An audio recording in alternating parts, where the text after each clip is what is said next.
நண்பர்களுக்கு வணக்கம். நாம் இன்னைக்கு மசில்ஸோட முக்கியமான ரிசெப்டார்ஸை பற்றி பார்க்க போகிறோம். மசிலின் ப்ராப்பர் கண்ட்ரோலுக்கு spinal cord anterior motor neuron மூலமா மசிலை எக்ஸைட்டேஷன் மட்டும் பண்ணால் போதாது. அதே நேரத்தில் மசிலோட ஃபங்க்ஷனல் ஸ்டேட்டஸ் என்னங்கிறது இன்ஸ்டண்ட்டாக பிரெயினுக்கு தெரியணும்.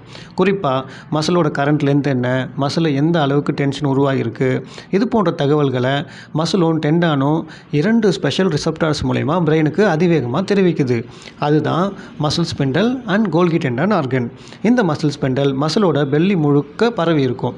இது மசிலோடைய லென்த் எவ்வளோ இருக்குது, அது எந்த ரேட்டில் சேஞ்ச் ஆகுது அப்படின்றத உடனுக்குடன் பிரெயினுக்கு சொல்லும்.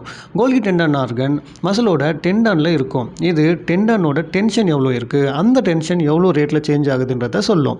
இந்த 2 ரிசெப்டார்ஸோட சிக்னல் மூலயமா தான் மஸ்குலர் சிஸ்டம் நமக்கே தெரியாமல் சப்கான்ஷியஸ் லெவலில் மஸ்குலர் சிஸ்டத்தை கண்ட்ரோல் பண்ணுது.